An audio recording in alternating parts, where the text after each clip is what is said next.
আমার এই BCS cadre টুপিটা আমি নিজের হাতে বানিয়েছি। আজকে আমি তোমাদেরকে দেখাবো এটা আমি কিভাবে বানিয়েছি। আসলে স্বপ্ন ছিল, তবে বিসিএস ক্যাডার না, ডক্টর হওয়ার স্বপ্ন ছিল। টাকাই আসলে সব। এসএসসি পর্যন্তই জীবন থেমে যায়।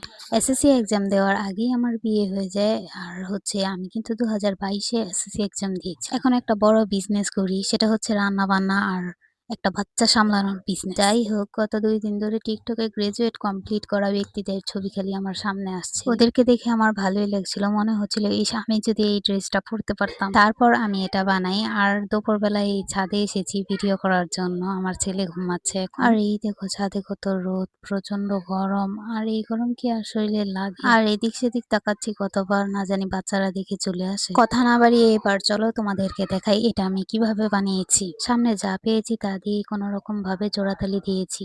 এই তো দেখো, এটা হচ্ছে টুপি আর নিচেটা হচ্ছে কার্টন। কার্টনটাকে আমার কালো হিজাব দিয়ে আলপিন দিয়ে ভালোভাবে অ্যাডজাস্ট করেছি। আলপিন যদি আরো বেশি দিতাম তাহলে আরো ভালোভাবে অ্যাডজাস্ট হতো। আর ফিনিশিং হতো। অত ফিনিশিং করার প্রয়োজন মনে করিনি, কারণ এটা আমি তুলে ফেলবো আবার। আমার কাছে যে কালারের সুতো ছিল ওই কালারের সুতো এবং কয়েকটা পুঁতি দিয়ে আমি এটা বানিয়েছি। আর এই যে দেখো, টুপিটার সাথে কার্টনটা দুই সাইডে দুইটা গিট দিয়ে যোগ করেছি। আমার একটা সমস্যা হচ্ছে, আমি ক্যামেরার সামনে সরাসরি কথা বলতে পারি না, অনেক নার্ভাস লাগে। এই যেমন ধরো, কালকে বিসিএস বলতে যে বিটিএস বলে ফেলেছি। মানে সামান্য একটা কথা বলবো, সেটাও ক্যামেরার সামনে ভুলভাল হয়ে যায়। এটা আসলে স্বাভাবিক, আস্তে আস্তে এটা ঠিক হয়ে যাবে। এজন্যই আমি ভিডিও করে তারপর ভয়েস সেট করি। এই তো দেখো, আমি কিন্তু আলপিন গুলো তুলে নিচ্ছি। আমি এখানে 3 থেকে 4টা আলপিন নিয়েছি, বেশি নেইনি। এটা আমার একটা কালো হিজাব। আমি কালো হিজাবটাকে 2 ভাঁজ করে তারপর এভাবে দিয়েছি। আর এই যে দেখো কার্টনটাকে আমি সুন্দরভাবে 4 কোনা করে কেটে নিয়েছি। আর এই হচ্ছে টুপি। টুপিটাকে আমি আমার একটা নেকআপ দিয়ে মুড়িয়ে তারপর আলপিন দিয়ে পর্যন্তই শেষ করছি ভিডিও। আল্লাহ হাফিজ সবাইকে, ভালো থেকো সবাই।